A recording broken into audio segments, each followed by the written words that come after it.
준영아, 72세의 한상철 회장은 낡은 원룸 문턱에 서 있는 여자를 보고 무릎이 꺾일 뻔했습니다. 죽은 지 20해가 된 아들의 얼굴이 그대로 살아 있었어요. 같은 눈매, 같은 코, 같은 입술의 곡선까지 마치 시간을 거슬러 아들이 여자가 되어 돌아온 것 같았습니다. 심장이 미친 듯이 뛰기 시작했고 손에 들고 있던 월세 계약서가 바닥으로 떨어졌죠. 이 초라한 월세방을 보러 온 젊은 여자가 어떻게 자신의 죽은 아들과 이토록 닮을 수 있을까요? 지금 사연 시작합니다. 새벽 4시 편의점의 형광등 아래서 미래는 도시락 유통기한을 확인하고 있었습니다. 눈꺼풀이 무거웠어요. 어젯밤 배달 알바를 마치고 집에 들어온 게 새벽 1시였는데 2시간도 채 못 자고 다시 나온 거였죠. 손가락 끝이 차가운 냉장고 문을 잡은 채로 순간 정신이 아득해졌습니다. 무릎이 꺾이려는 걸 간신히 버티며 진열대를 붙잡았어요. 미래야, 또 밤새웠구나. 편의점 사장이 카운터 너머로 걱정스러운 눈빛을 보냈습니다. 60이 넘은 사장님은 미래가 고등학생 때부터 알바하는 걸 봐왔어요. 대학까지 들어간 똑똑한 아이가 왜 이렇게 무리하는지 알면서도 모른 척했죠. 괜찮아요, 사장님. 젊어서 고생은 사서도 한다잖아요. 억지로 웃어 보이며 미래는 폐기 예정 도시락을 박스에 담았습니다. 하나, 둘, 셋. 이걸 다 버려야 한다니 아까웠어요. 집에 가져가고 싶었지만 규정상 안 되는 일이었죠. 6시가 되자 교대 직원이 들어왔습니다. 미래는 앞치마를 벗으며 시계를 확인했어요. 병원 면회 시간까지는 아직 1시간이 남았지만 그냥 가서 기다리기로 했습니다. 새벽 공기는 차가웠지만 머리가 맑아지는 것 같았어요. 병원 로비는 이미 사람들로 붐비기 시작했습니다. 구석진 의자에 앉아 미래는 핸드폰으로 통장 잔고를 확인했어요. 13,000원. 오늘 받을 알바비를 합쳐도 200만 원이 안 됐습니다. 병원비는 8천만 원인데 계산기를 두드리다가 결국 화면을 꺼버렸어요. 아무리 계산해도 답이 안 나오는 산수였으니까요. 7층 병실로 올라가는 엘리베이터 안에서 미래는 거울에 비친 자신을 봤습니다. 20살이 되기도 전에 이렇게 지쳐 보일 수 있구나. 검은 다크서클이 눈밑을 짙게 물들이고 있었어요. 병실 문을 조심스럽게 열자 어머니가 잠들어 있는 모습이 보였습니다. 링거줄에 연결된 가느다란 팔이 이불 밖으로 나와 있었어요. 한때는 미래보다 통통했던 어머니가 이제는 종이장처럼 말라 있었죠. 미래는 그 손을 살며시 잡았습니다. 차가웠어요. 준영 씨. 갑작스러운 잠꼬대에 미래가 놀랐습니다. 어머니는 가끔 아버지 이름을 부르곤 했어요. 20해가 지났는데도 여전히 그리워하는 것 같았죠. 미래는 어머니의 이마를 쓸어내리며 속삭였습니다. 엄마, 제가 왔어요. 미래예요. 수연이 천천히 눈을 떴습니다. 초점 없던 눈동자가 딸의 얼굴을 찾아 맞춰졌어요. 희미한 미소가 입가에 번졌죠. 우리 딸, 또 밤샜니? 아니에요. 잘 잤어요. 거짓말이었지만 미래는 밝게 대답했습니다. 주치의가 병실로 들어왔을 때 미래는 어머니의 손을 꼭 잡고 있었습니다. 하얀 가운을 입은 의사는 차트를 넘기며 인상을 찌푸렸어요. 그 표정만 봐도 좋은 소식은 아니라는 걸 알 수 있었죠. 정밀의 보호자님, 수술 일정을 더 이상 미루면 위험합니다. 종양이 커지는 속도가 예상보다 빨라요. 미래의 손에 힘이 들어갔습니다. 어머니가 그 손을 살짝 쥐었다 놓으며 괜찮다는 신호를 보냈어요. 하지만 미래는 알고 있었습니다. 어머니도 두려워한다는 걸요. 의사가 나간 후 병실에는 무거운 침묵이 내려앉았습니다. 수연이 먼저 입을 열었어요. 미래야, 엄마 때문에 내 인생 망치지 마. 호스피스로 가도 돼. 그 말에 미래는 고개를 세차게 저었습니다. 눈물이 차올랐지만 꾹 참았어요. 어머니 앞에서 울면 안 됐으니까요. 무슨 소리예요?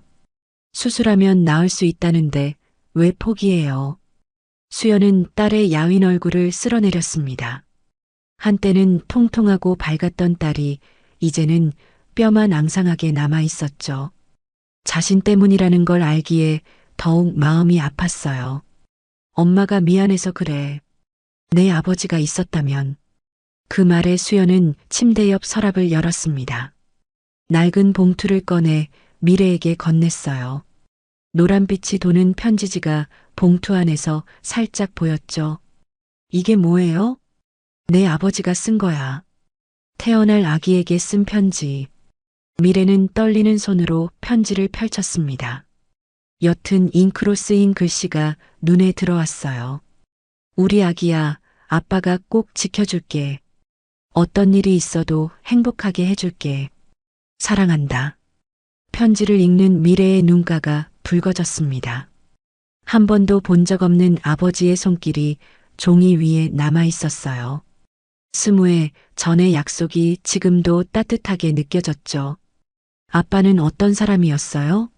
우리를 알았다면 정말 지켜줬을까요? 수연의 눈빛이 먼 곳을 향했습니다. 기억 속 어딘가를 헤매는 것 같았어요. 입가에 희미한 미소가 번졌다가 사라졌죠. 그럼 내 아버지는 누구보다 용감한 사람이었어.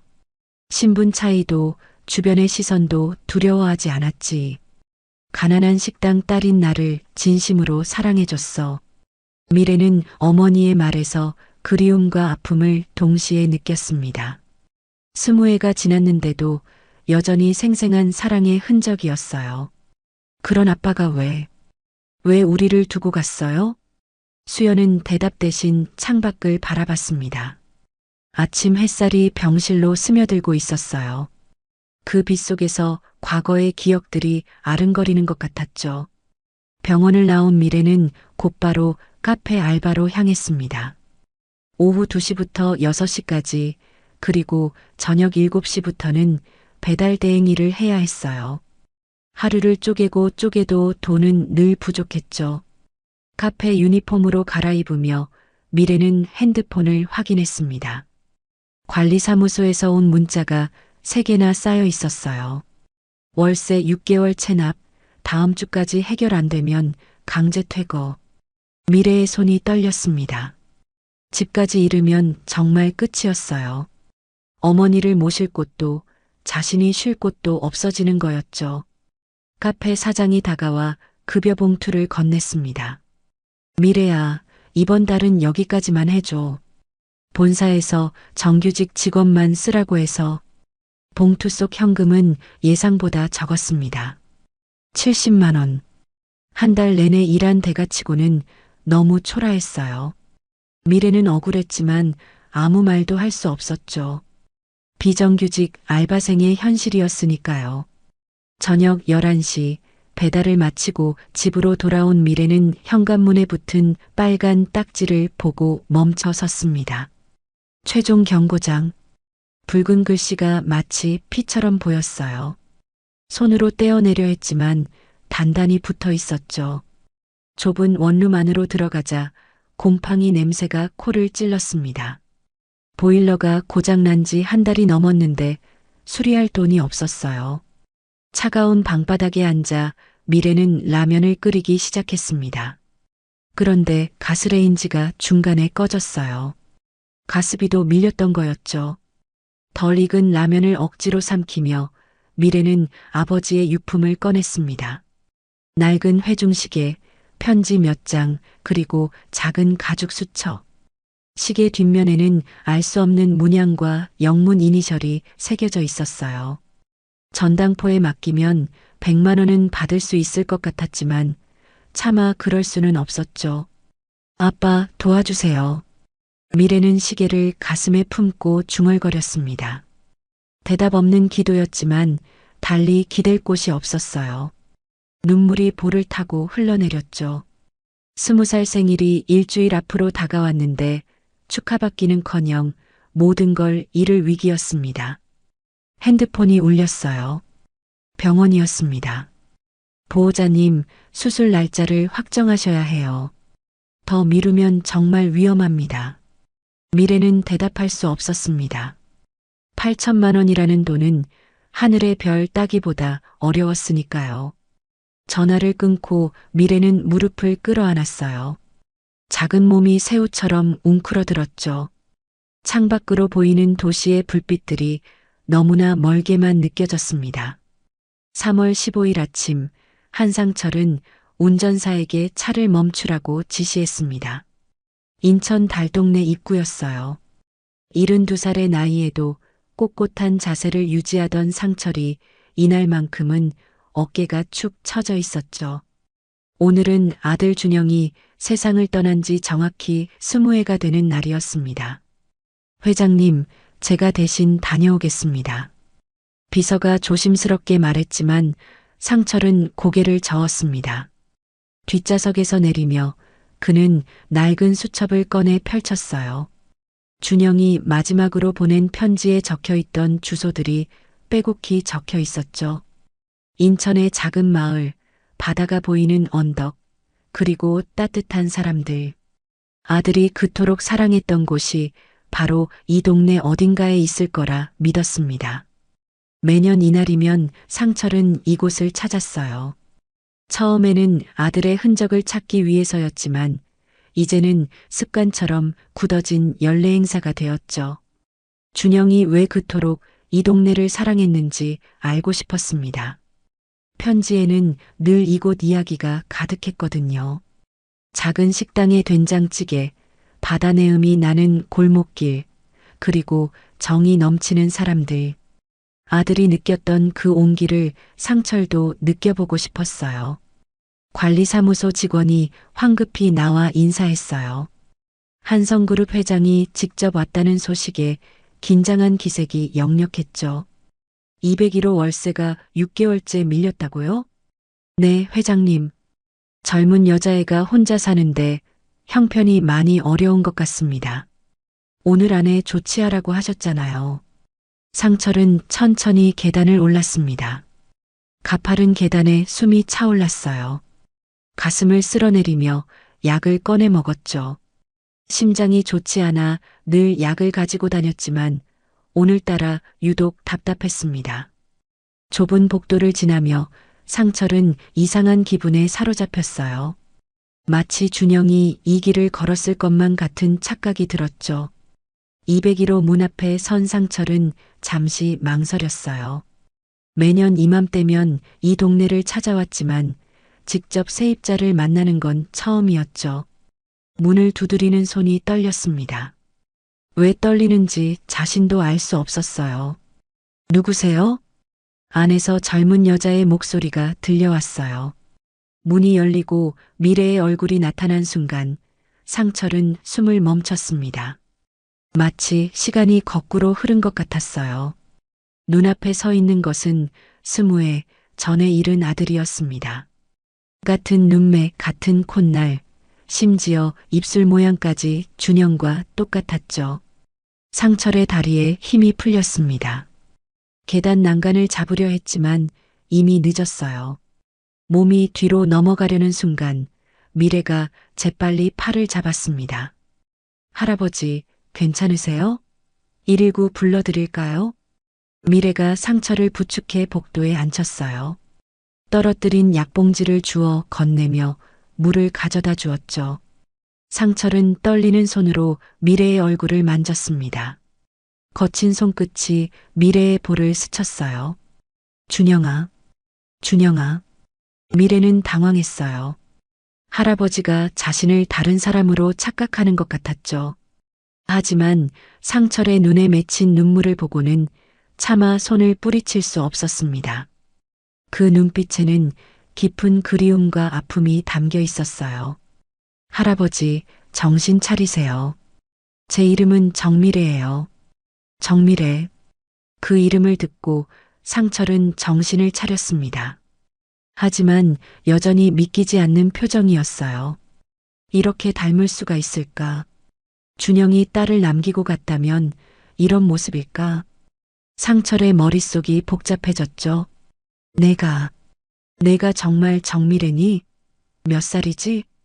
20살이요. 아니, 다음 주면 20살이에요. 20살. 준영이 죽은 지 20해. 상철의 심장이 빠르게 뛰기 시작했어요. 이건 우연이 아닐 수도 있었습니다. 운명이라고 해야 할까요? 상철은 미래의 집안을 둘러보고 싶었어요. 잠시 들어가도 되겠니? 물 좀 마시고 싶구나. 미래는 망설였지만 결국 문을 열어주었습니다. 집주인이었으니까요. 좁고 낡은 원룸이 상철의 눈에 들어왔어요. 벽에는 곰팡이 자국이 있었고 창문 틈으로 찬바람이 들어오고 있었죠. 테이블 위에는 덜 익은 라면이 놓여 있었습니다. 상철의 가슴이 아팠어요. 준영의 딸일지도 모르는 아이가 이런 환경에서 살고 있다니.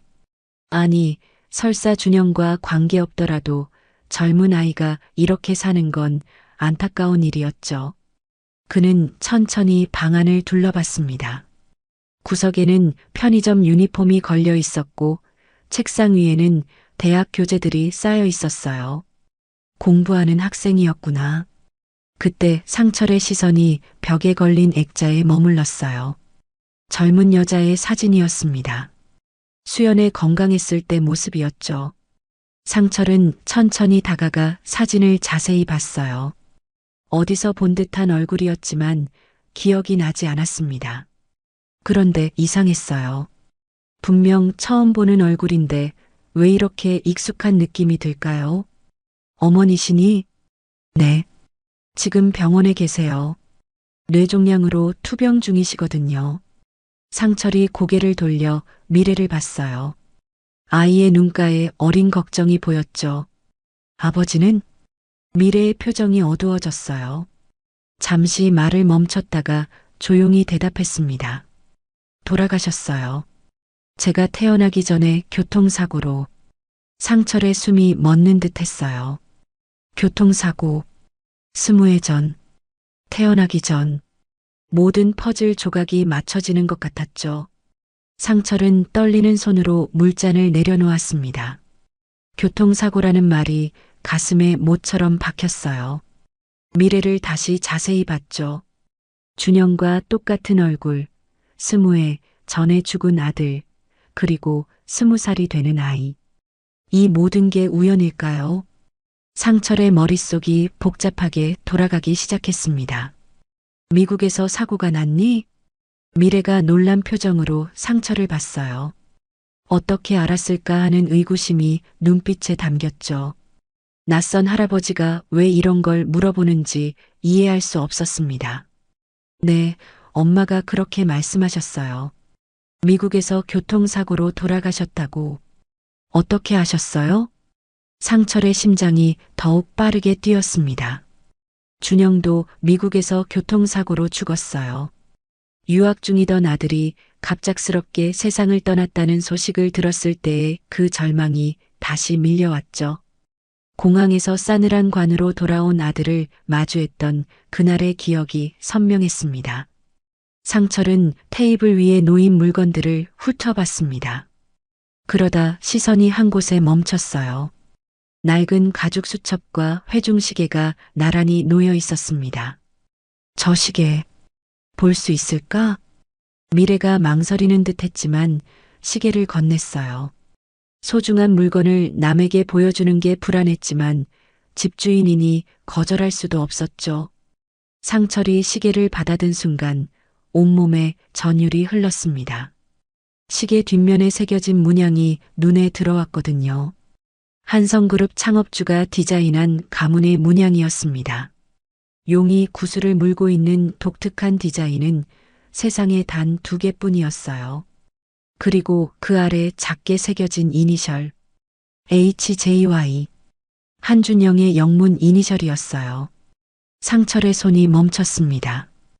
이 시계는 자신이 25살 생일에 준영에게 선물한 것이었어요. 가문 대대로 내려오던 시계를 장남에게 물려준 거였죠. 그날 준영이 얼마나 기뻐했는지 지금도 생생했습니다. 그런데 왜 이 시계가 여기에 있을까요? 상철은 천천히 고개를 들어 미래를 봤습니다. 이 시계는 어디서 난 거니? 아버지 유품이에요. 엄마가 제게 주신 유일한 아버지 흔적이죠. 왜 그러세요? 상철이 주머니에서 똑같은 시계를 꺼냈어요. 미래의 눈이 커졌습니다. 두 시계가 나란히 놓이자 완전히 같은 디자인이라는 게 확실해졌죠. 다만 상철의 시계는 더 오래되어 보였어요. 100년은 넘어 보이는 골동품이었습니다. 우리 집안 시계야. 아들에게만 물려주는 세상에 단 2개뿐인. 상철이 말을 멈췄습니다. 미래가 당황한 표정으로 두 시계를 번갈아 봤어요. 이해할 수 없는 상황이었죠. 왜 집주인 할아버지가 아버지 시계와 똑같은 걸 가지고 있을까요? 그것도 세상에 2개뿐이라니. 할아버지, 그럼 우리 아버지가. 그때 미래의 핸드폰이 울렸습니다. 병원이었어요. 미래가 떨리는 손으로 전화를 받았죠. 네, 정미래입니다. 네, 지금요? 알겠습니다. 지금 가겠습니다. 전화를 끄는 미래의 얼굴이 창백해졌어요. 눈가에 눈물이 맺혔습니다. 상철이 걱정스럽게 물었습니다. 무슨 일이니? 엄마 상태가 안 좋대요. 의식이 점점 흐려진대요. 당장 와보래요. 미래가 황급히 일어섰습니다. 가방을 챙기는 손이 떨렸어요. 시계를 주머니에 넣으려다 떨어뜨렸고 다시 주워 담았죠. 상철도 따라 일어났습니다. 내가 데려다 주겠다. 차가 있어. 평소 같으면 거절했겠지만 지금은 그럴 여유가 없었어요.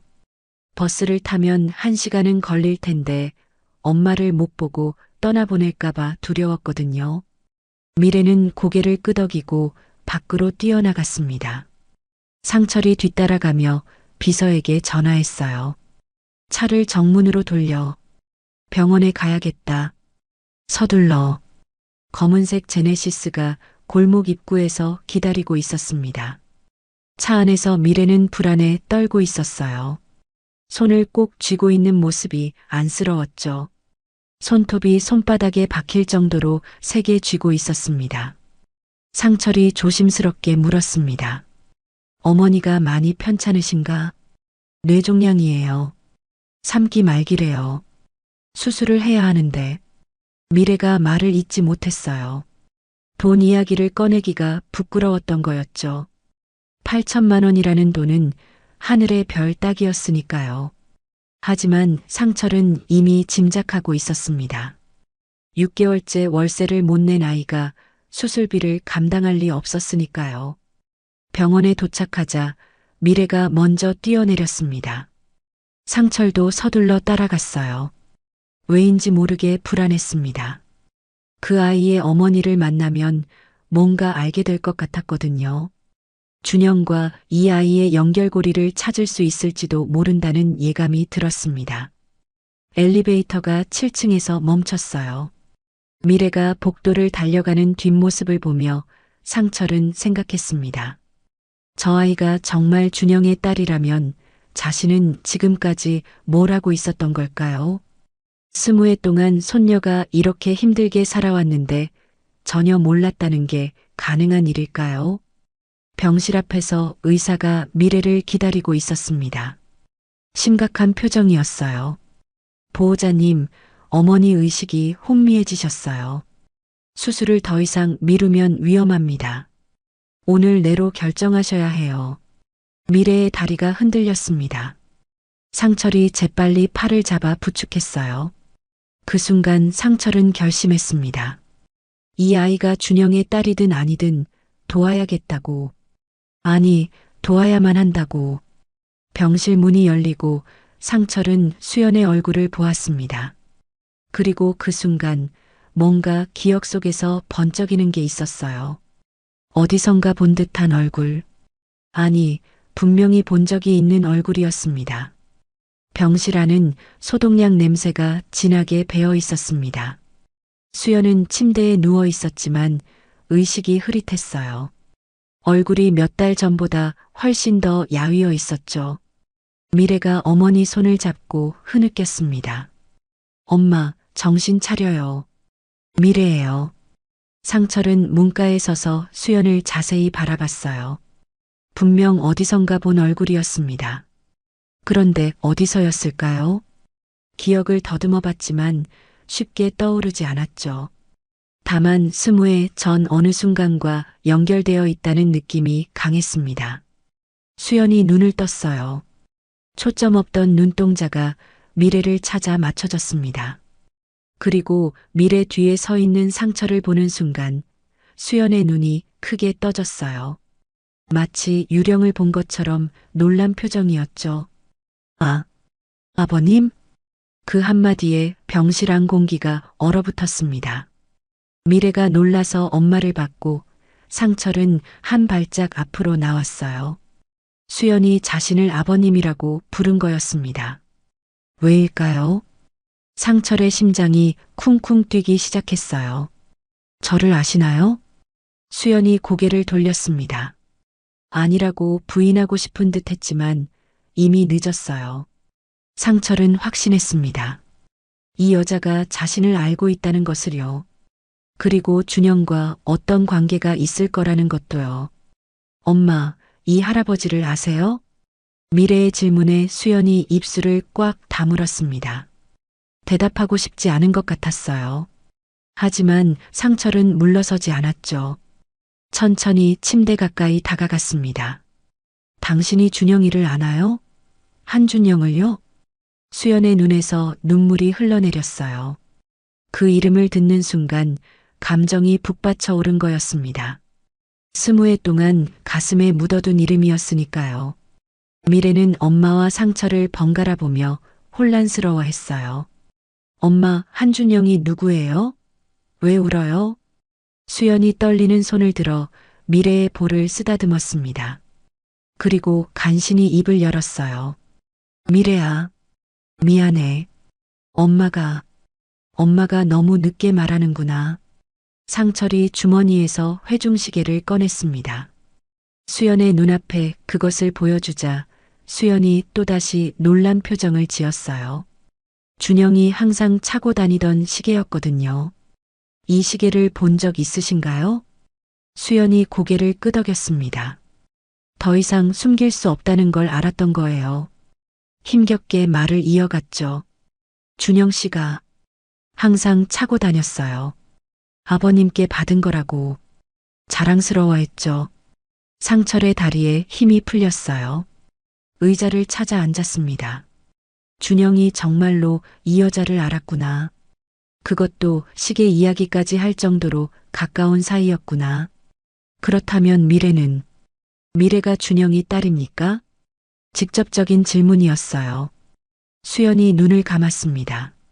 20회 동안 지켜온 비밀이 무너지는 순간이었죠. 미래가 엄마 팔을 잡으며 물었어요. 엄마, 무슨 소리예요? 한준영이 누구냐고요? 수연이 딸을 바라봤습니다. 이제는 말해야 할 때가 온 것 같았어요. 더 늦기 전에, 자신이 세상을 떠나기 전에 진실을 알려야 했죠. 미래야, 한준영이 내 아버지야. 미래의 눈이 휘둥그레졌어요. 이해할 수 없다는 표정이었죠. 아버지 이름을 처음 듣는 거였으니까요. 20회 동안 그냥 아빠라고만 불렀는데 이제야 이름을 알게 된 거였습니다. 그리고 이분이 내 친할아버지셔. 상철이 미래를 바라봤어요. 눈가에 눈물이 고였습니다. 정말로 손녀였구나. 준영이 남기고 간 선물이었구나. 20회 동안 이런 보물이 있는 줄도 모르고 살았다니. 상철의 가슴이 미어지는 것 같았어요. 그때 의사가 들어왔습니다. 차트를 보며 심각한 표정을 지었어요. 보호자님, 지금 결정하셔야 합니다. 수술 동의서에 서명하시겠어요? 미래가 고개를 떨궜습니다. 눈물이 뚝뚝 떨어졌어요. 돈이 없어요. 8천만 원을 어떻게 해? 상철이 일어섰습니다. 주머니에서 수표를 꺼냈어요. 그리고 의사에게 건넸죠. 수술비는 제가 내겠습니다. 최고의 의료진으로 부탁합니다. 미래가 놀라서 상처를 봤어요. 처음 만난 할아버지가 왜 이렇게까지 하는지 이해할 수 없었죠. 하지만 상철의 눈빛은 확고했습니다. 넌 내 손녀고 이분은 내 며느리야. 가족을 돕는 건 당연한 일이지. 그 말에 미래가 무너져 내렸어요. 20해 동안 혼자였는데 이제야 가족이 생긴 거였습니다. 상철이 미래를 안아주었어요. 거친 손으로 등을 토닥였죠. 이제 혼자가 아니야. 할아버지가 있잖아. 수연이 그 모습을 보며 안도의 한숨을 쉬었습니다. 이제야 짐을 내려놓을 수 있을 것 같았어요. 미래에게 아버지와 할아버지를 찾아준 거였으니까요. 비록 20회나 늦었지만 그래도 다행이었습니다. 의사가 서류를 준비하며 말했어요. 오늘 밤에 수술 들어가겠습니다. 준비하세요. 상철이 미래의 어깨를 잡았습니다. 따뜻한 손길이었어요. 걱정하지 마. 다 잘 될 거야. 이제 할아버지가 다 해결해 줄게. 미래는 처음으로 누군가에게 기댈 수 있다는 안도감을 느꼈습니다.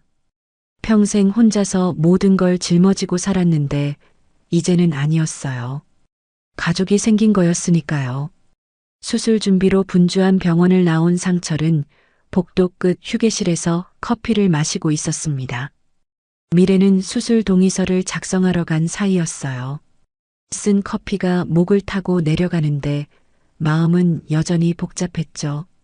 20회 만에 찾은 가족이라니 아직도 믿기지 않았습니다.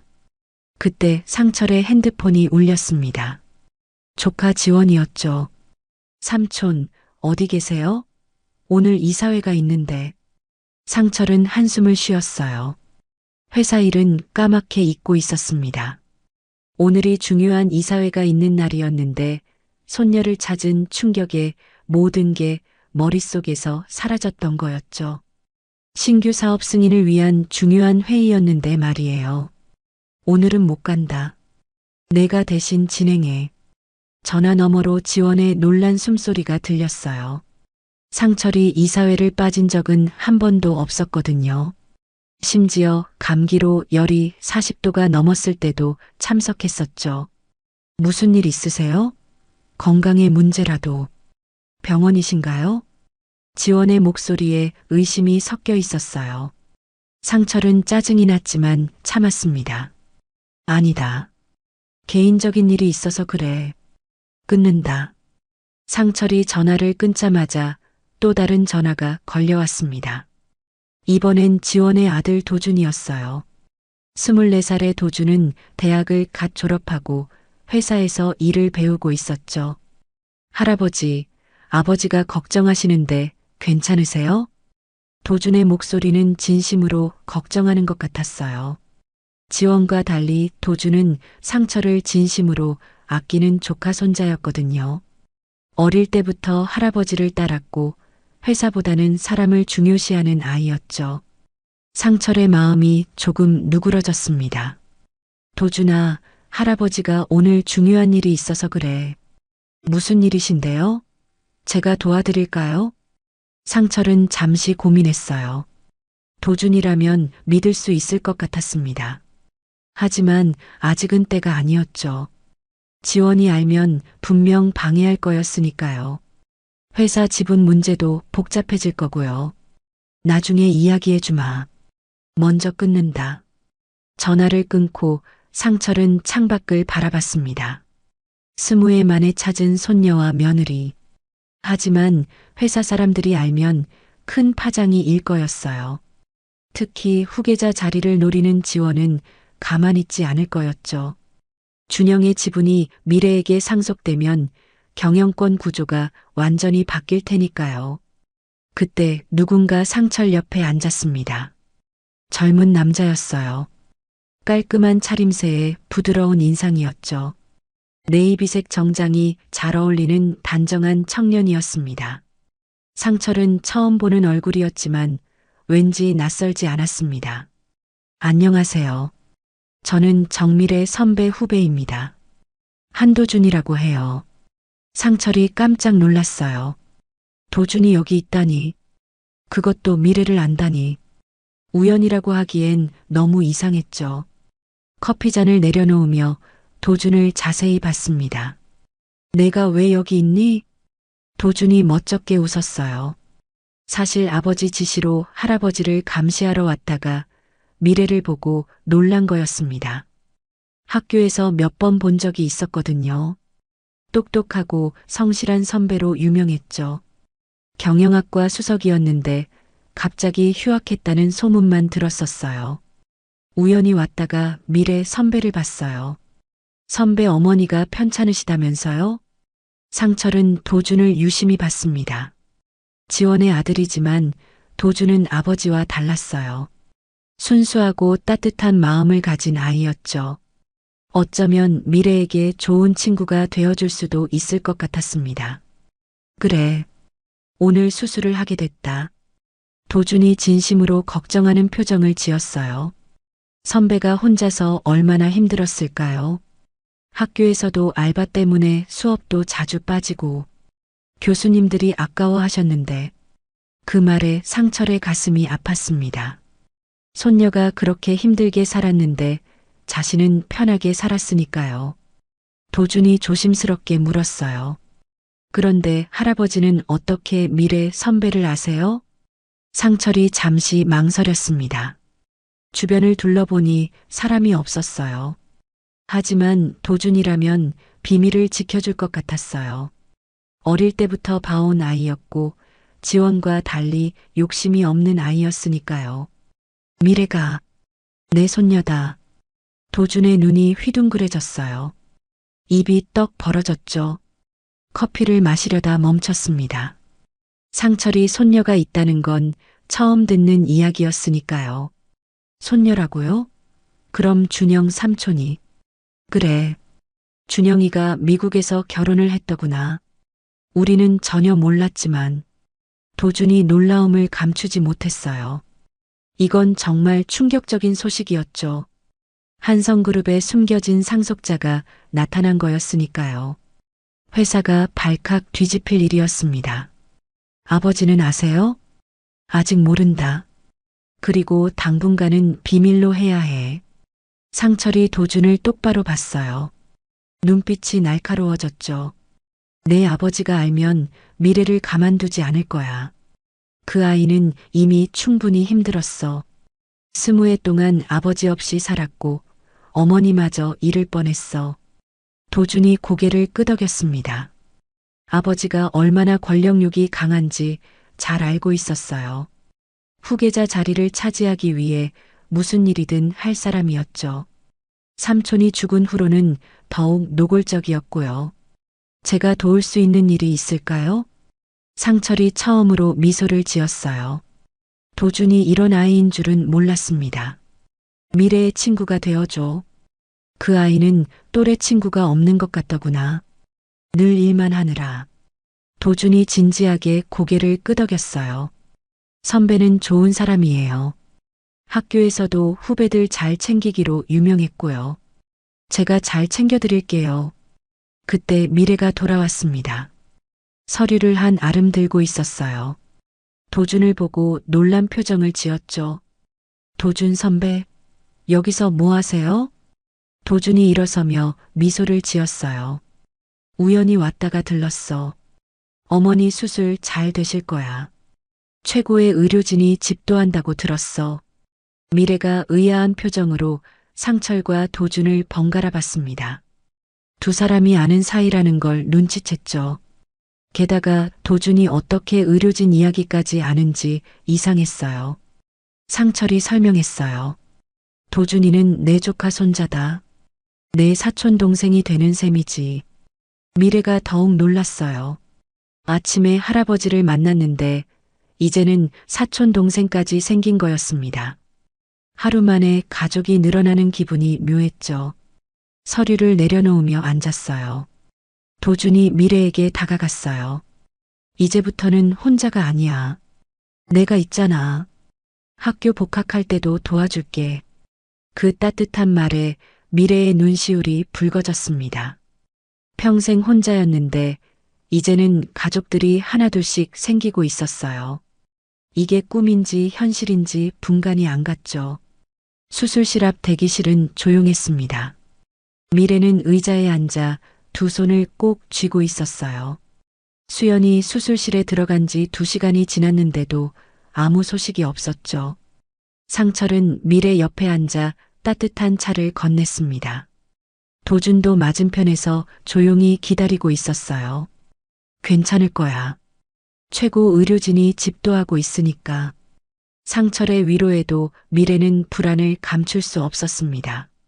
엄마를 잃을지도 모른다는 두려움이 가슴을 짓눌렀어요. 그때 상철의 핸드폰이 울렸습니다. 지원이었죠. 상철은 복도로 나가 전화를 받았어요. 삼촌, 지금 어디 계신지 알았습니다. 병원이시군요. 지원의 목소리에는 의심이 가득했습니다. 누군가를 시켜 조사한 게 분명했어요. 상철이 인상을 찌푸렸습니다. 그래서 이사회에서 난리 났습니다. 회장님이 갑자기 안 오셔서 주주들이 불안해하고 있어요. 신규 사업 승인도 보류됐고요. 상철은 한숨을 쉬었습니다. 회사 일도 중요하지만 지금은 손녀가 우선이었어요. 20회 만에 찾은 가족을 또 잃을 수는 없었죠. 내일 출근한다. 그때까지 내가 알아서 해. 삼촌, 도대체 누구 때문에 병원에? 상철이 전화를 끊어버렸습니다. 지원의 의심이 점점 커지는 게 느껴졌어요. 조만간 미래의 존재를 알게 될 텐데 그 전에 대비책을 세워야 했습니다. 돌아오니 도준이 미래에게 뭔가 보여주고 있었습니다. 학교 사진이었어요. 미래가 경영학과 수석으로 상을 받던 날 찍은 사진이었죠. 이때 선배 정말 멋있었어요. 전체 수석이잖아요. 총장님이 직접 상 주셨던 날이에요. 미래가 쑥스럽게 웃었습니다. 그때가 엊그제 같은데 벌써 1년이 지났어요. 휴학하고 나서는 학교 근처에도 가지 못했죠. 도준이 조심스럽게 물었어요. 선배, 복학하면 제가 같이 수업 들어도 될까요? 경영 전략 과목 어려워서. 미래가 놀란 표정을 지었습니다. 도준은 이미 졸업했는데 무슨 소리인지 이해가 안 갔어요. 선배는 졸업하셨잖아요. 대학원 진학했어요. 경영학 석사 과정이요. 선배도 같이 하면 좋을 텐데.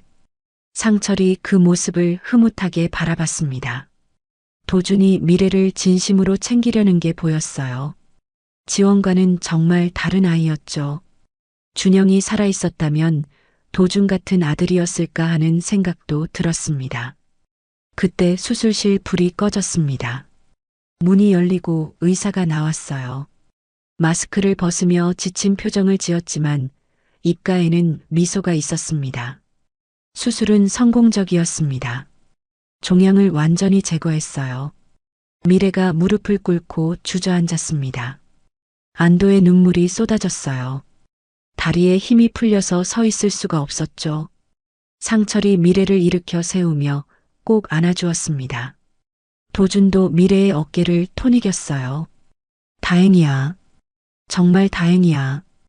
의사가 설명을 이어갔습니다. 앞으로 회복 과정이 중요합니다.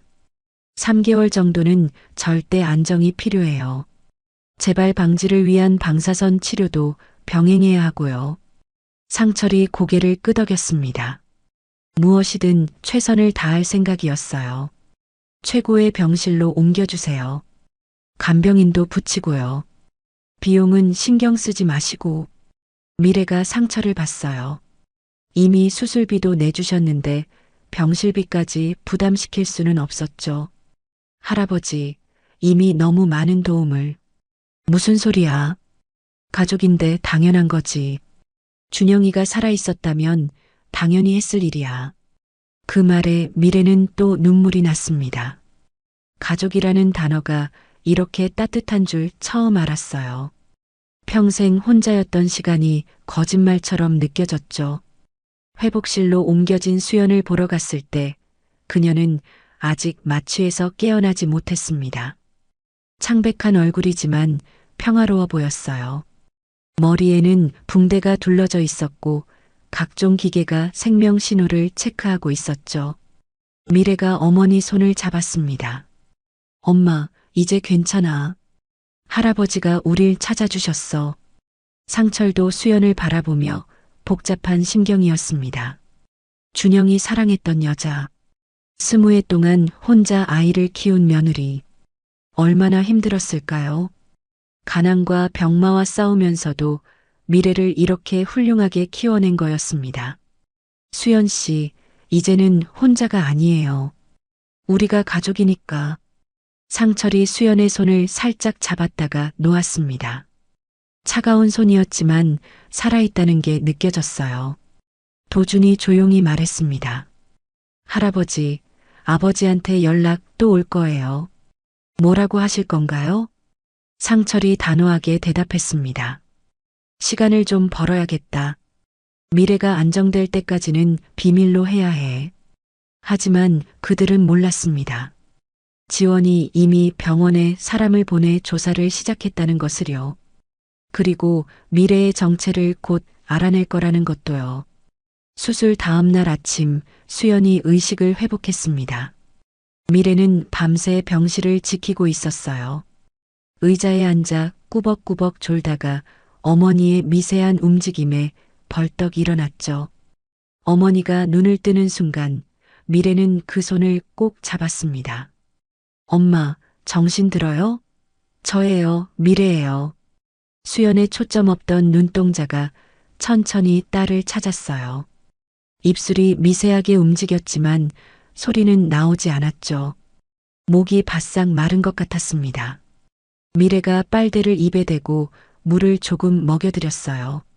차가운 물이 목을 타고 내려가자 수연의 표정이 조금 편안해졌습니다. 그때 병실 문이 열리고 상철이 들어왔어요.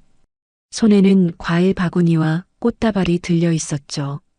그 뒤로 도준도 따라 들어왔습니다. 수연이 상철을 보는 순간 눈가에 눈물이 고였습니다. 떨리는 손을 들어 올리려 했지만 힘이 없었어요. 붕대를 감은 머리가 무거워서 고개도 제대로 돌리지 못했죠. 상철이 다가가 그 손을 살며시 잡았습니다. 수연 씨, 이제 괜찮아요. 수술도 잘 됐고 회복만 하면 됩니다. 수연이 간신히 입을 열었어요. 목소리가 갈라져 나왔지만 분명히 들렸습니다. 아버님, 준영 씨가 보고 싶어요. 꿈에서 봤어요. 그 말에 상철의 눈시울이 붉어졌어요. 준영을 그리워하는 며느리의 마음이 고스란히 전해졌거든요. 20해가 지났는데도 여전히 남편을 그리워하고 있었던 거였습니다. 마취에서 깨어나자마자 남편을 찾는 모습이 너무나 애잔했어요. 준영이도 하늘에서 당신을 지켜보고 있을 거예요. 미래를 이렇게 잘 키워줘서 고맙습니다. 수연이 고개를 살짝 저었어요. 미안하다는 표정이었죠. 눈물이 베개를 적셨습니다. 아버님께 연락을 했어야 했는데 겁이 났어요. 혹시 미래를 빼앗길까봐. 재벌가에서 가난한 엄마는 필요 없다고 할까봐. 상철이 수연의 손을 더 꼭 잡았습니다. 이해한다는 눈빛이었어요. 그 두려움이 얼마나 컸을지 짐작이 갔습니다. 이해해요. 혼자서 얼마나 무서웠을까. 이제는 우리가 가족이니까 걱정하지 마세요. 미래는 내 손녀고 당신은 내 며느리예요. 그때 병실 밖에서 소란스러운 소리가 들렸습니다. 간호사가 누군가를 맡고 있는 것 같았어요. 면회 시간이 아닙니다. 환자분이 안정을 취하셔야 해요. 나는 이 병원 의사입니다. 비키시오. 문이 벌컥 열리더니 지원이 들어왔습니다. 검은 정장을 입은 그의 표정은 사나웠어요. 그 뒤로 아내 서윤도 따라 들어왔죠. 명품 백을 든 서윤은 병실을 둘러보며 코를 찡그렸습니다. 48살의 지원은 날카로운 눈빛으로 병실을 둘러봤어요. 삼촌, 여기 계셨군요. 회사는 난리가 났는데 지원의 시선이 미래에게 멈췄습니다. 그리고 침대에 누워있는 수연을 봤어요. 눈빛이 의심으로 가득 찼죠. 서윤이 조용히 지원의 팔을 잡으며 뭔가 속삭였습니다. 여보, 저의 얼굴 좀 봐요. 지원이 미래를 더 자세히 관찰했습니다. 순간 그의 눈이 커졌어요. 누구신가요? 삼촌이 왜 여기 계시죠? 지원의 목소리에는 추궁하는 듯한 어조가 담겨 있었습니다. 상철이 일어섰어요. 표정이 굳어졌죠. 지원아, 나가서 이야기하자. 하지만 지원은 움직이지 않았습니다. 오히려 미래를 더 자세히 살펴봤어요. 그 얼굴을 보는 순간 지원의 입가에 냉소가 번졌습니다. 이 아가씨, 준영이 형을 닮았네요. 특히 그 눈매가 똑같아요. 그 한마디에 병실 안 공기가 얼어붙었습니다. 도준이 아버지를 말리려 했지만 소용없었어요. 지원은 이미 모든 걸 파악한 것 같았죠. 아버지, 환자분이 계세요. 조용히. 설마, 준영이 형 딸입니까? 상철이 한숨을 쉬었어요. 숨기고 싶었지만 이미 들킨 것 같았습니다. 서윤이 날카로운 목소리로 말했어요. 어머, 그럼 숨겨진 상속자가 나타난 거네요. 20회 만에 드라마틱하게요. 그 말투에는 비아냥이 가득했습니다. 미래가 불안한 눈빛으로 할아버지를 바라봤어요. 뭔가 좋지 않은 일이 벌어질 것 같은 예감이 들었죠. 온몸이 경직되었습니다. 지원이 차가운 미소를 지었습니다. 흥미롭네요. 20회 만에 갑자기 손녀가 나타났다니. 증거는 있습니까? 사기꾼들이 많은 세상이니까요. 상철이 주머니에서 회중시계를 꺼냈어요. 지원의 표정이 변했습니다. 그 시계는 준영만 가지고 있던 거였으니까요. 가문의 문양이 선명했죠. 이 시계가 증거야. 그리고 미래의 얼굴을 봐. 준영이를 빼닮았잖아. 지원이 고개를 끄덕였습니다. 하지만 그의 눈빛은 여전히 계산적이었어요. 그래도 확실한 증거가 필요하지 않을까요? 유전자 검사라든지 법적 서류라든지. 수연이 힘겹게 입을 열었습니다. 의지력으로 몸을 일으키려 했지만 미래가 말렸어요. 저희 결혼했어요. 미국에서 증명서도 있어요. 라스베이거스에서 정식으로. 그 말에 지원의 얼굴이 일그러졌어요.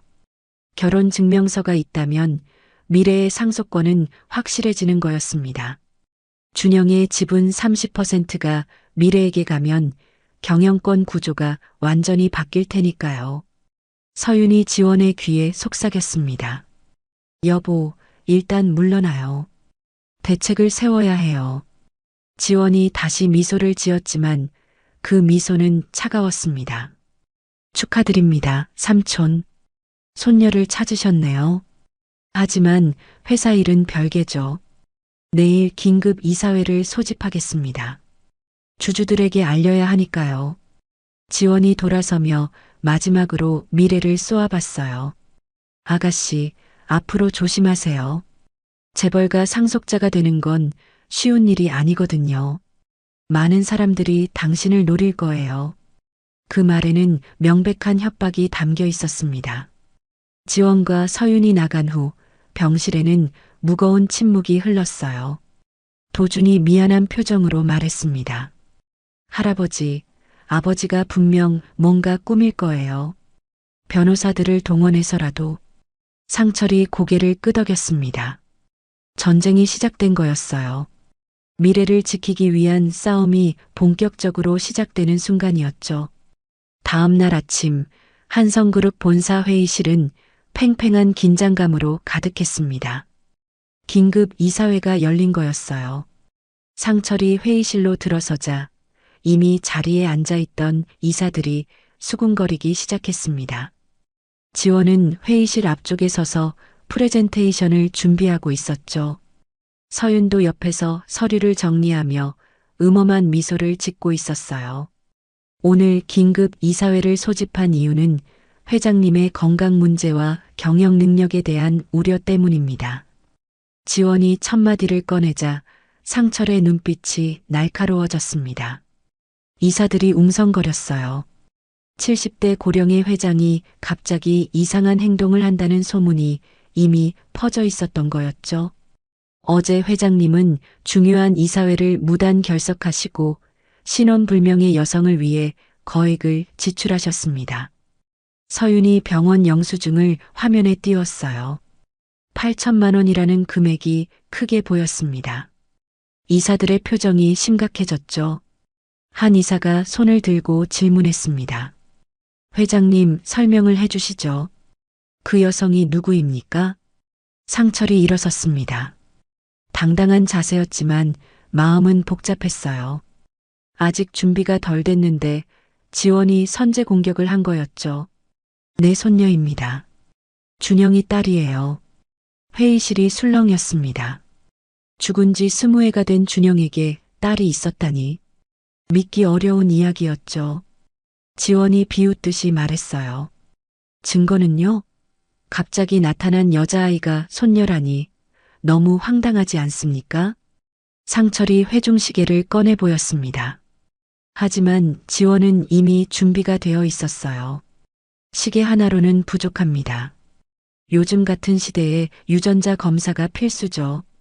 그때 서윤이 서류 하나를 꺼냈습니다. 위조된 유전자 검사서였어요. 지원이 그것을 받아들며 큰 소리로 읽었습니다. 어제 제가 독자적으로 조사한 결과입니다.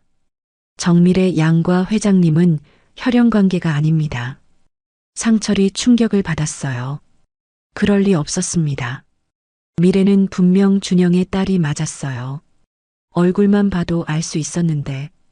하지만 이사들은 서류를 더 신뢰하는 눈치였죠. 이건 조작입니다.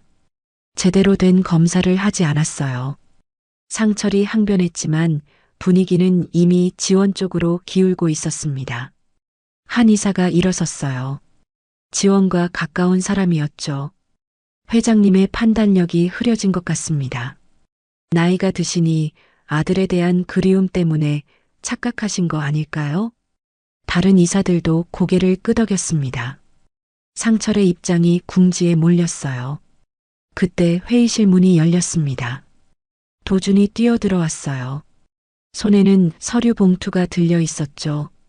잠깐만요. 제가 가져온 자료를 보셔야 합니다. 지원이 아들을 노려봤습니다. 눈빛에 분노가 담겨 있었어요. 도준아, 여긴 내가 올 자리가 아니야. 하지만 도준은 물러서지 않았습니다. 봉투에서 서류를 꺼냈어요. 미국에서 공증받은 결혼 증명서였습니다. 수연이 병실에서 말한 그 서류를 도준이 밤새 수소문해서 찾아낸 거였죠. 한준영 씨와 김수연 씨의 정식 결혼 증명서입니다. 2004년 라스베이거스에서 결혼했고 미래 양은 그들의 적법한 자녀입니다. 이사들이 서류를 돌려봤어요. 미국 정부의 공식 도장이 찍혀 있었습니다. 반박할 수 없는 증거였죠. 지원의 얼굴이 붉어졌어요. 서윤이 재빨리 반격했습니다. 그래도 회사 정관에 따르면 상속자는 이사회 승인을 받아야 합니다. 갑자기 나타난 상속자를 인정할 수 없어요. 분위기가 다시 긴장되었습니다. 이사들이 서로 눈치를 보기 시작했어요. 그때 상철의 핸드폰이 울렸습니다. 병원이었어요. 회장님, 큰일 났습니다. 정미래 씨가 쓰러졌어요. 상철의 얼굴이 창백해졌습니다. 미래에게 무슨 일이 생긴 거였어요. 도준도 놀란 표정을 지었죠. 뭐라고요? 왜 쓰러졌습니까? 누군가 음식에 약을 탔던 것 같아요. 경찰을 부른 상태입니다. 상철이 벌떡 일어났어요. 지원을 노려보며 낮은 목소리로 말했습니다. 내 짓이지? 지원이 어깨를 으쓱했어요. 모르는 일이라는 표정이었지만 입꼬리에는 미소가 번지고 있었죠. 저는 여기 있었잖아요. 무슨 일인지 모르겠네요. 상철이 회의실을 나가려는데 지원이 마지막으로 한마디 던졌습니다. 회장님, 오늘 이사회에서 경영권에 대한 투표를 할 겁니다. 안 계셔도 진행할 테니 알아두세요. 상철은 대답 없이 뛰어나갔습니다. 도준이 따라 나가며 아버지를 돌아봤어요. 실망스러운 눈빛이었죠. 지원은 아들의 시선을 피했습니다. 병원으로 가는 차 안에서 상철은 두려움에 떨었어요. 20회 만에 찾은 손녀를 또 잃을 수는 없었습니다. 도준이 조심스럽게 말했어요. 할아버지, 아버지가 점점 도를 넘고 있어요. 이제는 범죄까지. 상철이 주먹을 꽉 쥐었습니다. 지원과의 전쟁이 본격화된 거였어요. 하지만 먼저 미래부터 살려야 했습니다. 차는 병원을 향해 전속력으로 달렸어요. 운전사도 상황의 심각성을 알고 신호를 무시하며 달렸죠. 병원에 도착했을 때 응급실은 이미 아수라장이었습니다. 경찰들이 있었고 의료진이 분주하게 움직이고 있었어요. 수연이 휠체어에 앉아 울고 있었습니다. 미래야, 우리 미래. 상철이 의사를 붙잡고 물었어요. 내 손녀는 어떻게 됐습니까? 의사가 심각한 표정으로 대답했습니다. 다행히 생명에는 지장이 없습니다. 하지만 독극물이 검출됐어요. 누군가 고의로. 상철의 분노가 폭발할 것 같았습니다. 지원이 여기까지 한 거였어요. 이제는 정말 전쟁이었습니다.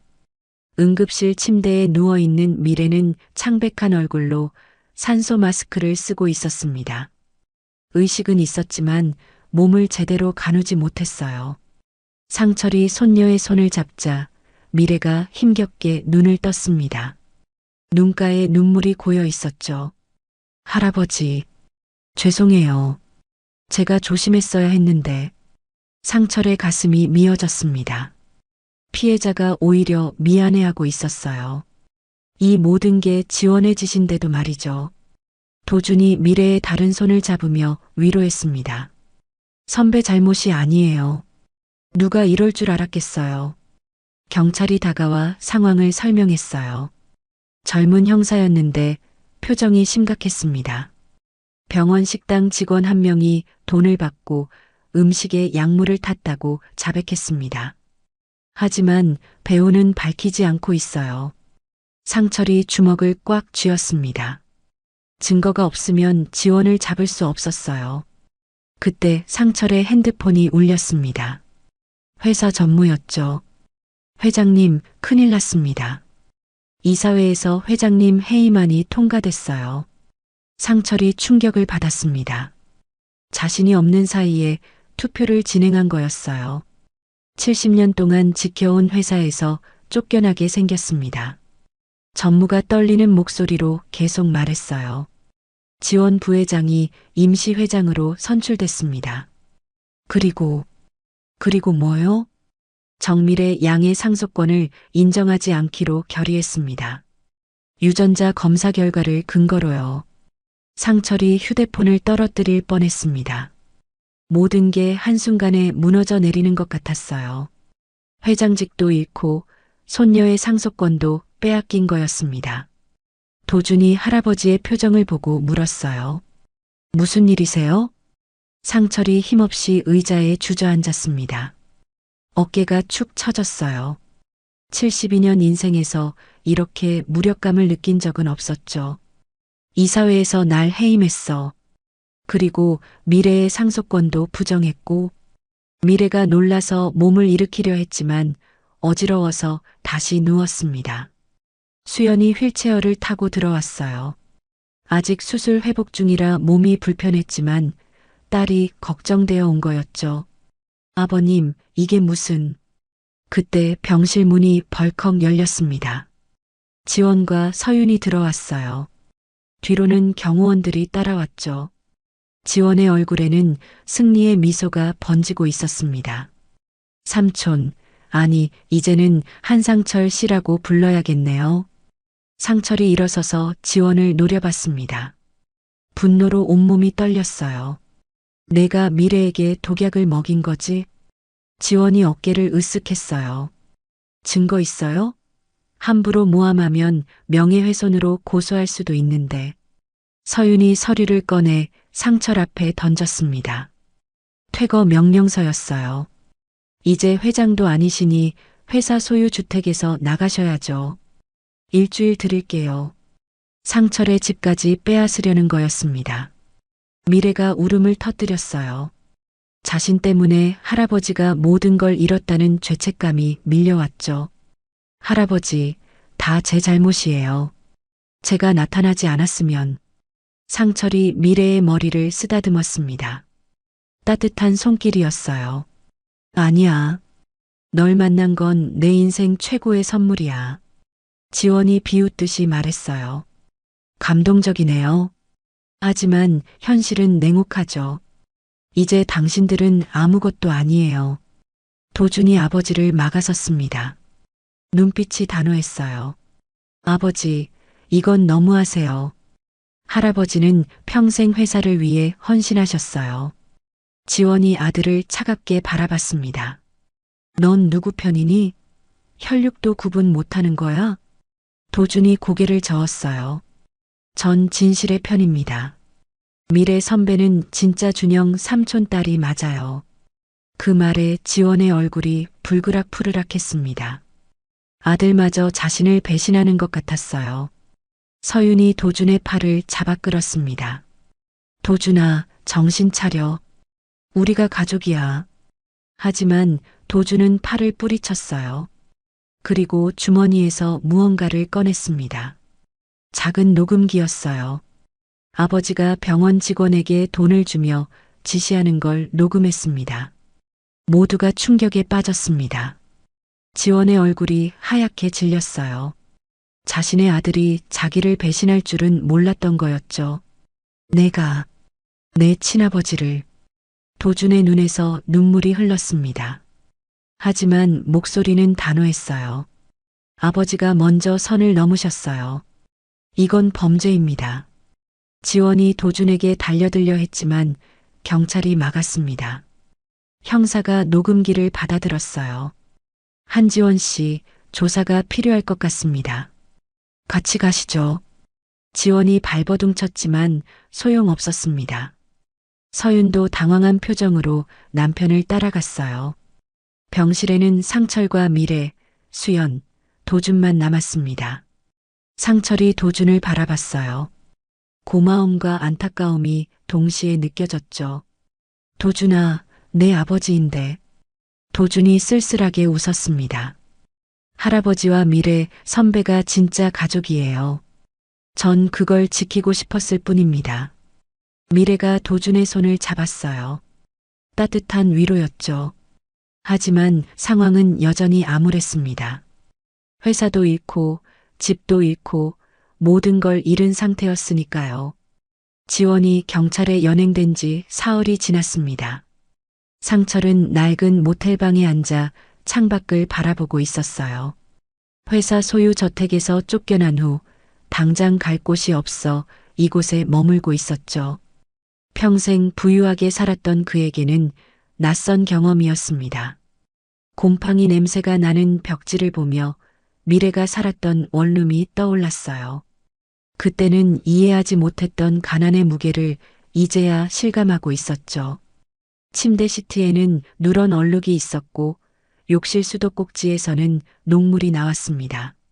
하루 숙박비 3만 원짜리 모텔이 이제 그의 유일한 거처였어요. 통장에 남은 돈은 200만 원이 전부였습니다. 평생 돈을 세어본 적 없던 그가 이제는 매일 계산기를 두드리고 있었죠. 미래와 수연은 병원에서 퇴원했지만 갈 곳이 없어 도준의 작은 오피스텔에 임시로 머물고 있었습니다. 15평 남짓한 공간에 세 사람이 지내기는 비좁았어요. 상철은 손녀에게 짐이 되고 싶지 않아 따로 지내고 있었죠. 핸드폰이 울렸습니다. 도준이었어요. 할아버지, 어디 계세요? 미래 선배가 할아버지 찾고 있어요. 아침도 안 드셨다면서요. 상철은 한숨을 쉬었습니다. 모든 걸 잃은 자신의 모습을 손녀에게 보이고 싶지 않았어요. 72년 인생에서 처음 느끼는 무력감과 좌절감이 그를 짓누르고 있었죠. 회장이었을 때는 하루에도 수십 명이 찾아왔는데 이제는 아무도 연락하지 않았습니다. 괜찮다고 전해. 곧 연락할게. 전화를 끊고 상철은 탁자 위에 놓인 서류를 봤습니다. 변호사가 보낸 거였어요. 이사회 해임 결정에 대한 무효 소송을 제기할 수 있다는 내용이었지만 승소 가능성은 20%도 안 된다고 적혀 있었습니다. 지원이 이미 이사들을 포섭했으니까요. 그때 누군가 문을 두드렸습니다. 약한 노크 소리였어요. 문을 열자 미래가 서 있었습니다. 손에는 김밥 한 줄과 커피가 들려 있었고 눈가가 붓도록 울었던 흔적이 있었죠. 상철이 놀라서 물었습니다. 어떻게 여길 알았니? 도준 오빠가 알려줬어요. 할아버지, 왜 혼자 계세요? 같이 있으면 안 돼요? 미래가 좁은 방 안으로 들어왔습니다. 초라한 모텔방을 둘러보며 눈물이 또 날 것 같았어요. 자신 때문에 할아버지가 이런 곳에 있다는 게 가슴 아팠죠. 벽에 걸린 거울은 금이 가 있었고 창문 밖으로는 쓰레기통이 보였습니다. 할아버지, 제가 미국으로 가서 증거를 찾아올게요. 상철이 고개를 저었습니다. 하지만 미래의 눈빛은 단호했어요. 아빠가 남긴 게 분명 더 있을 거예요. 일기라든지 편지라든지. 그걸 찾으면 진실을 밝힐 수 있어요. 상철이 미래의 손을 잡았습니다. 차가운 손이었어요. 이 어린아이가 얼마나 큰 부담을 지고 있는지 알 수 있었죠. 미래야, 이제 그만해도 돼. 할아버지는 괜찮아. 아니에요. 전 아빠의 딸이 맞는데 왜 거짓말쟁이 취급을 받아야 해요? 20해 동안 아빠 얼굴도 모르고 살았는데. 미래의 목소리에 분노가 섞여 있었습니다. 20해 동안 아버지 없이 살았는데 이제 와서 아버지의 존재마저 부정당하는 게 억울했어요. 그때 상철의 핸드폰이 또 울렸습니다. 국제전화였어요. 모르는 번호였죠. 한상철 회장님이시죠? 미국 로스앤젤레스에서 연락드립니다. 영어로 말하는 남자 목소리였습니다. 상철이 귀를 기울였어요. 저는 준영 씨의 대학 친구 마이클 존슨입니다. 준영이 저에게 맡긴 물건이 있어요. 상철의 눈이 커졌습니다. 준영이 뭔가를 남겼다니. 미래도 전화 소리를 듣고 숨을 죽였어요. 할아버지의 표정이 달라지는 걸 봤거든요. 무엇입니까? 비디오 테이프예요. 결혼식 영상과 함께 유언 같은 걸 녹화한 거예요. 20회이 되면 아버님께 전달하라고 했었는데 이제야 연락처를 찾았네요. 한국 뉴스에서 당신 이야기를 봤어요. 상철과 미래가 서로를 바라봤습니다. 희망이 보이는 순간이었어요. 준영이 남긴 증거가 있었던 거였죠. 아버지가 딸을 위해 무언가를 준비했던 거였어요. 보내주실 수 있습니까? 직접 가져가시는 게 좋을 것 같아요. 법적 효력을 위해서는 공증도 필요하고요. 그리고 준영이 은행 금고에 더 많은 자료를 보관했다고 했어요. 미래가 상철의 팔을 잡았습니다. 눈빛이 반짝였어요. 할아버지, 제가 다녀올게요. 하지만 비행기표를 살 돈도 없는 상황이었습니다. 상철의 계좌는 동결됐고 미래는 원래부터 가진 게 없었죠. 왕복 항공료만 300만 원이 넘었어요. 그때 문이 벌컥 열리고 도준이 들어왔어요. 숨을 헐떡이며 말했습니다. 큰일 났어요. 아버지가 보석으로 나왔어요. 5천만 원 보석금으로. 상철과 미래의 얼굴이 굳었습니다. 지원이 풀려났다니. 도준이 계속 말했어요.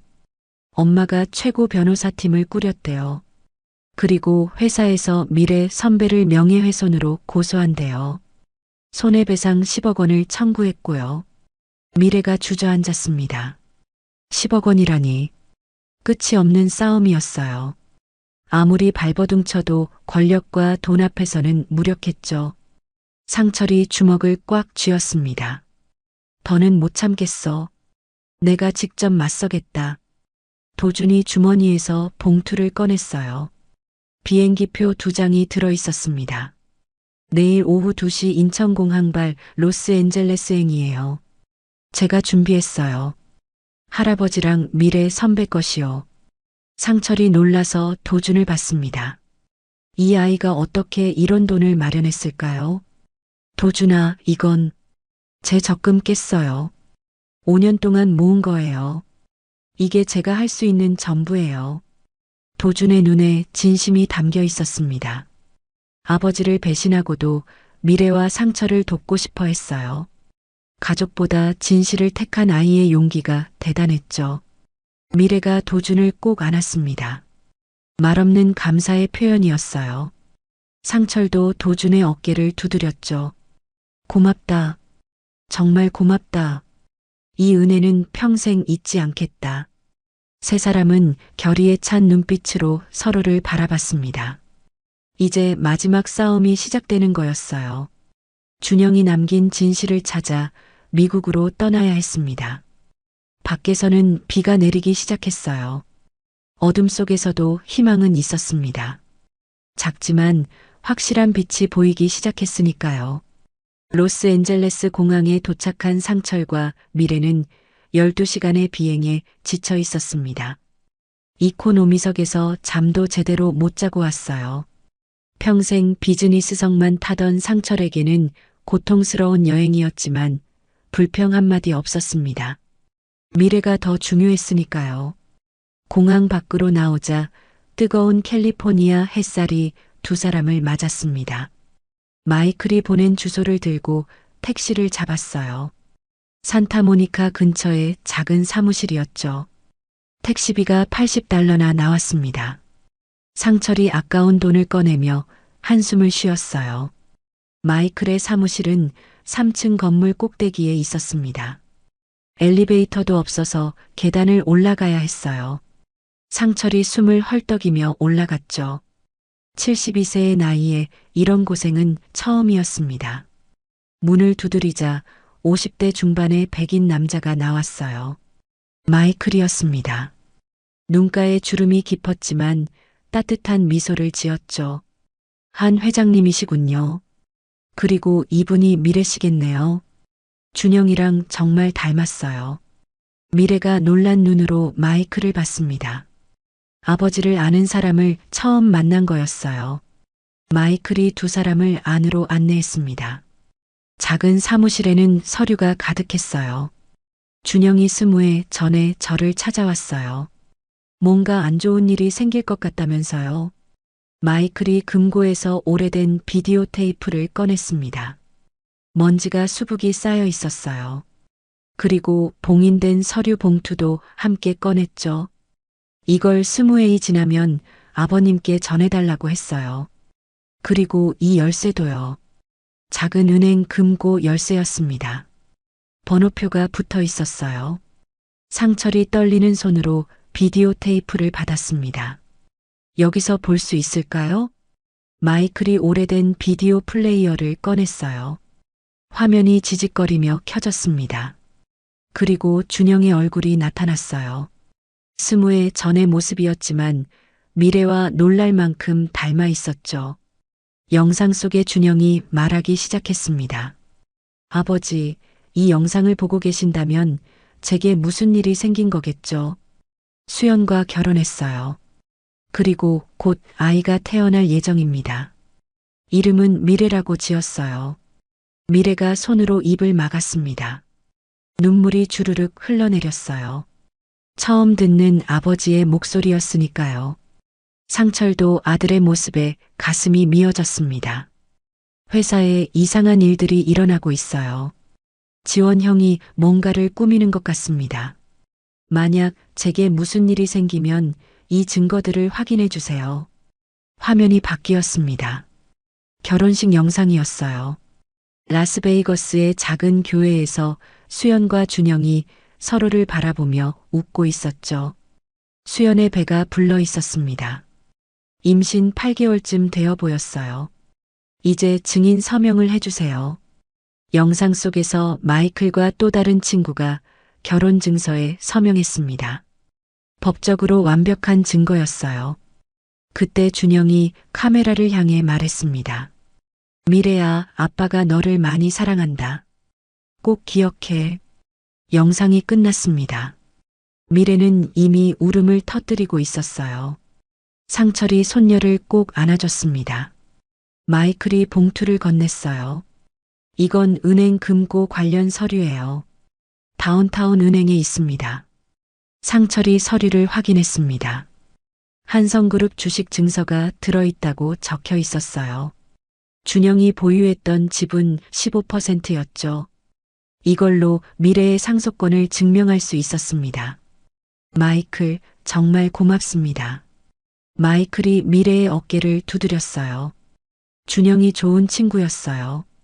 그가 딸을 얼마나 사랑했는지 알아요. 태어나기도 전부터요. 은행으로 가는 길, 상철과 미래는 말이 없었습니다. 감정을 추스르기 어려웠어요. 은행에 도착해서 금고를 열자 예상대로 주식 증서가 나왔습니다. 그리고 편지 한 통이 더 있었어요. 미래에게 쓴 편지였습니다. 떨리는 손으로 편지를 열었어요. 사랑하는 내 딸 미래에게. 내가 이 편지를 읽을 때쯤이면 너는 20살이 되었겠구나. 아빠가 곁에 없어서 미안해. 하지만 항상 너를 사랑하고 있단다. 할아버지를 잘 믿고 따라. 그분이 너를 지켜주실 거야. 미래가 편지를 가슴에 품었습니다. 아버지의 마지막 선물이었어요. 상철이 결의에 찬 목소리로 말했습니다. 이제 한국으로 돌아가자. 모든 걸 바로잡을 시간이야. 그때 상철의 핸드폰이 울렸습니다. 도준이었어요. 급한 목소리였죠. 할아버지, 아버지가 임시 주주총회를 소집했어요. 내일까지 안 오시면 미래 선배의 상속권을 영구 박탈한대요. 상철이 주먹을 꽉 쥐었습니다. 지원이 마지막 승부수를 던진 거였어요. 알았다. 지금 바로 공항으로 간다. 미래가 주식 증서를 꼭 쥐었습니다. 이제 진짜 싸움이 시작되는 거였어요. 두 사람은 서둘러 공항으로 향했습니다. 다시 12시간의 비행이 기다리고 있었지만 이제는 두렵지 않았어요. 진실이라는 무기를 가지고 있으니까요. 공항으로 가는 택시 안에서 미래가 할아버지 손을 잡았습니다. 할아버지, 이제 아빠가 저를 사랑했다는 걸 알았어요. 그것만으로도 충분해요. 상철이 손녀의 머리를 쓰다듬었어요. 아니야. 내 권리를 찾아줄 거야. 준영이 너에게 남긴 모든 것을. 비행기가 이륙하는 순간 두 사람은 서로를 바라봤습니다. 이제 돌이킬 수 없는 싸움이 시작되는 거였어요. 하지만 두렵지 않았습니다. 서로가 있으니까요. 그리고 준영이 남긴 사랑과 진실이 함께하니까요. 인천공항에 도착한 상철과 미래는 곧바로 한성그룹 본사로 향했습니다. 오전 10시에 임시 주주총회가 시작될 예정이었어요. 택시 안에서 상철은 비디오 테이프와 주식 증서를 다시 한번 확인했습니다. 미래는 아버지의 편지를 가슴에 품고 있었죠. 본사 건물 앞에는 기자들이 몰려 있었습니다. 지원이 언론 플레이를 시작한 거였어요. 한 기자가 상철을 알아보고 달려왔습니다. 한상철 전 회장님, 오늘 주주총회에서 승산이 있습니까? 상철은 대답 없이 건물로 들어갔습니다. 미래가 따라오려 하자 경비원이 막았어요. 신분증을 보여주세요. 관계자만 출입 가능합니다. 그때 도준이 뛰어왔습니다. 얼굴이 상기되어 있었어요. 할아버지, 미래 선배, 제가 안내할게요. 대회의실로 들어서자 이미 주주들이 자리를 채우고 있었습니다. 지원이 단상에 서 있었고 서윤이 옆에서 서류를 정리하고 있었어요. 지원의 얼굴에는 승리의 미소가 번져 있었죠. 오, 삼촌이 오셨네요. 그런데 너무 늦으신 것 아닙니까? 지원이 마이크를 잡고 주주들에게 말했습니다. 오늘 안건은 간단합니다. 정미래 씨의 상속권 인정 여부입니다. 이미 유전자 검사 결과는 나왔고요. 그때 상철이 손을 들었어요. 잠시만요. 저희가 가져온 증거를 먼저 보여드리겠습니다. 상철이 비디오 테이프를 꺼냈습니다. 회의실 스크린에 준영의 영상이 나타났어요. 주주들이 술렁이기 시작했죠. 스무의 전 준영의 목소리가 회의실에 울려 퍼졌습니다. 아버지, 이 영상을 보고 계신다면 제게 무슨 일이 생긴 거겠죠? 지원의 얼굴이 창백해졌습니다. 이런 증거가 있을 줄은 몰랐던 거였어요. 결혼식 영상이 나오자 주주들이 더욱 집중했습니다. 수연과 준영의 행복한 모습, 그리고 증인들의 서명까지 완벽했어요. 미래가 일어나서 주식 증서를 들어보였습니다. 이건 아버지가 제 이름으로 남긴 주식 15%입니다. 미국 은행에 20회 동안 보관되어 있었어요. 한 주주가 일어나서 물었습니다. 그럼 정미래 씨가 진짜 한준영 씨의 딸이란 말입니까? 상철이 대답했어요. 그렇습니다. 이 모든 증거가 그걸 증명합니다. 그때 서윤이 날카로운 목소리로 말했습니다. 그래도 회사 정관상 이사회 승인이 필요합니다. 그리고 이사회는 이미 도준이 서류 뭉치를 꺼냈어요. 회사 정관이었습니다. 정관 37조를 보세요. 직계혈족의 경우 주식 보유만으로도 자동 상속이 인정된다고 되어 있습니다. 지원이 아들을 노려봤습니다. 배신감이 가득한 눈빛이었어요. 하지만 도준은 피하지 않았죠. 아버지, 이제 그만하세요. 진실을 인정하세요. 주주들이 수군거리기 시작했습니다. 한 홀로 주주가 일어났어요. 80대의 노인이었는데 회사 창립 멤버 중 한 명이었죠. 저는 한준영 씨를 잘 알았습니다. 그리고 저 영상 속 목소리가 분명 준영 씨가 맞습니다.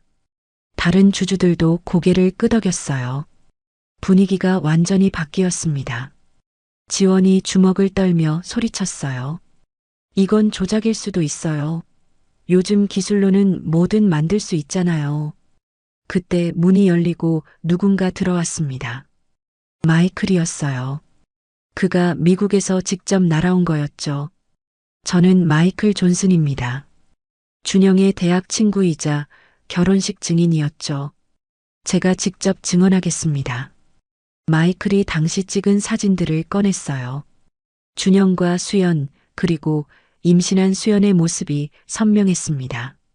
날짜도 정확히 찍혀 있었죠. 2004년 3월 15일 라스베이거스에서 제가 직접 증인을 섰습니다. 그리고 준영은 딸 이름을 미래라고 지었다고 했어요. 더 이상 반박할 수 없는 증거였습니다. 주주들이 투표를 시작했어요. 결과는 압도적이었습니다. 78%가 미래의 상속권을 인정한다고 투표했어요. 지원이 무너져 내렸습니다. 의자에 주저앉으며 머리를 감쌌어요. 서윤이 남편을 부축했지만 이미 모든 게 끝난 거였죠. 상철이 단상에 올라갔습니다. 주주들을 둘러보며 말했어요. 저는 회장직에 복귀하지 않겠습니다. 대신 미래가 성년이 될 때까지 도준이가 회사를 이끌어주길 바랍니다. 모두가 놀랐습니다. 특히 도준이 가장 충격을 받았어요. 할아버지, 전 아직 준비가. 상철이 도준의 어깨에 손을 올렸습니다. 넌 진실을 택할 줄 아는 용기가 있어. 그게 진정한 리더의 자질이야. 미래가 도준에게 다가가 손을 내밀었어요. 도준 오빠, 함께해요. 아버지가 꿈꾸던 회사를 만들어요. 도준이 미래의 손을 잡았습니다. 따뜻한 악수였어요. 주주들이 박수를 치기 시작했죠. 지원이 비틀거리며 회의실을 나갔습니다. 서윤이 따라갔어요. 한때 모든 걸 가지려 했던 사람의 초라한 퇴장이었죠. 상철이 미래를 꼭 안았습니다. 준영이 하늘에서 기뻐할 거야. 미래가 아버지의 편지를 꺼내 들었어요. 햇살이 창문을 통해 들어와 편지를 비쳤습니다. 마치 준영이 축복하는 것 같았어요. 아빠, 저 이제 괜찮아요. 할아버지와 도준 오빠가 있으니까요. 새로운 시작이었습니다. 진실이 승리한 순간이었고 사랑이 증오를 이긴 순간이었어요. 한성그룹은 이제 새로운 역사를 쓰게 될 거였습니다. 6개월이 지났습니다. 한성그룹 본사 최고층 회장실에서 도준이 서류를 검토하고 있었어요. 25살의 나이에 임시대표가 된 그는 놀라운 변화를 이끌어내고 있었습니다. 회사 주가는 30%나 올랐고 직원들의 사기도 높아졌어요. 미래는 대학에 복학했습니다. 경영학과 대신 사회복지학을 전공하기로 했어요. 아버지처럼 따뜻한 사람이 되고 싶었거든요. 오늘은 토요일이라 회사에 들러 도준을 돕고 있었죠. 오빠, 할아버지가 오신대요. 엄마랑 같이요. 도준이 고개를 들었습니다. 미래의 얼굴에는 행복한 미소가 번져 있었어요. 6개월 전과는 완전히 다른 모습이었죠. 이제는 당당한 한성그룹의 상속자였으니까요. 회장실 문이 열리고 상철과 수연이 들어왔습니다. 수연은 휠체어를 벗어나 목발을 짚고 걷고 있었어요. 재활치료가 효과를 보인 거였죠. 상철도 얼굴에 생기가 돌았습니다. 손녀를 찾은 후로 10년은 젊어진 것 같았어요. 도준아, 회사 운영은 어떠니? 도준이 보고서를 보여드렸어요. 이번 분기 영업이익이 20% 늘었습니다. 미래 선배가 제안한 사회공헌 프로그램 덕분이에요. 미래가 쑥스럽게 웃었습니다. 아빠 이름으로 장학재단을 만든 것뿐이에요. 한준영 장학재단으로 매년 100명의 학생들을 지원하기로 했어요. 상철이 손녀의 머리를 쓰다듬었습니다. 준영이 살아있었다면 정말 자랑스러워했을 거예요. 그때 비서가 들어왔습니다. 도준 대표님, 한지원 전 부회장이 면회를 요청하셨습니다. 모두가 놀랐어요. 지원이 찾아온 거였습니다.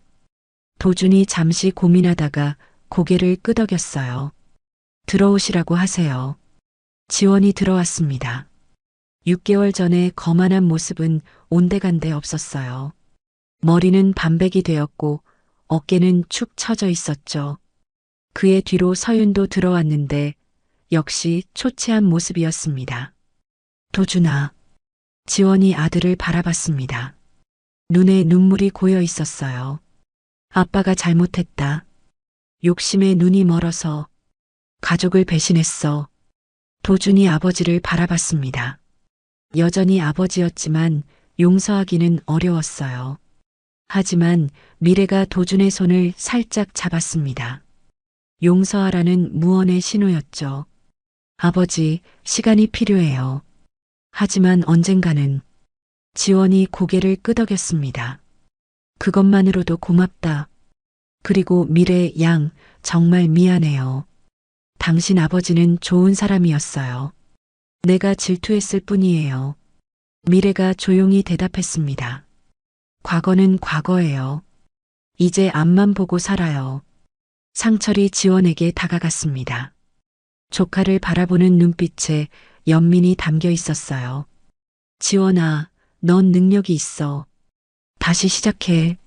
작은 회사라도 차려서 정직하게 살아. 지원이 깊이 고개를 숙였습니다. 감사합니다, 삼촌. 그동안 죄송했습니다. 지원과 서윤이 나간 후 회장실에는 잠시 침묵이 흘렀습니다. 그때 수연이 말했어요. 준영이 하늘에서 기뻐할 거예요. 가족이 다시 하나가 됐으니까요. 상철이 창밖을 바라봤습니다. 맑은 하늘에 구름이 평화롭게 떠 있었어요. 그중 하나가 준영의 얼굴처럼 보였습니다. 상철이 중얼거렸어요. 준영아, 내 딸을 잘 지켜줄게. 약속한다. 미래가 할아버지 곁으로 다가갔습니다. 그리고 품에서 뭔가를 꺼냈어요. 회중시계였습니다. 준영이 쓰던 그 시계였죠. 할아버지, 이제 이 시계는 할아버지가 가지세요. 저는 아빠가 제 마음속에 있다는 걸 아니까요. 상철이 시계를 받아들었습니다. 시계는 여전히 정확한 시간을 가리키고 있었어요. 오후 3시, 새로운 시작을 알리는 시간이었죠.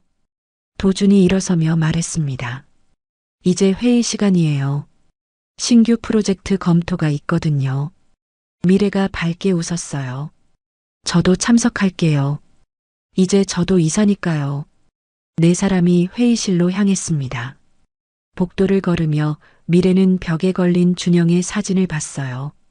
새로 걸린 사진이었는데 환하게 웃고 있는 젊은 시절의 아버지였습니다. 아빠, 보고 계시죠? 전 이제 행복해요. 그때 창문으로 햇살이 들어왔습니다. 따뜻한 봄날의 햇살이었어요. 마치 준영이 대답하는 것 같았죠. 미래는 가족과 함께 회의실로 들어갔습니다. 회의실에는 이미 임원들이 모여 있었어요. 모두가 미래를 따뜻하게 맞이했습니다.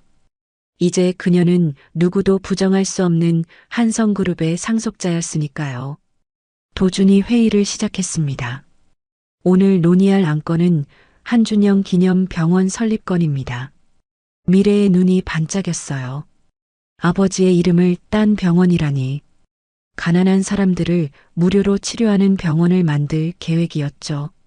상철이 미소를 지으며 생각했습니다.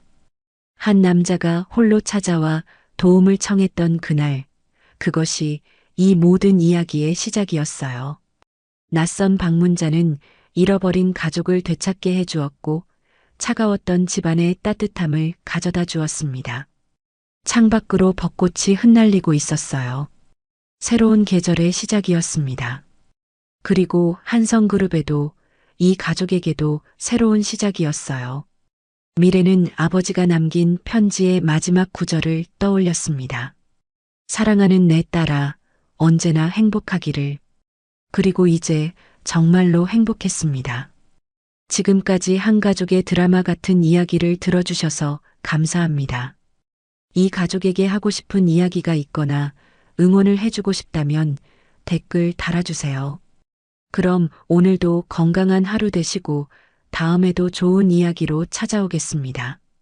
인생은 드라마였습니다.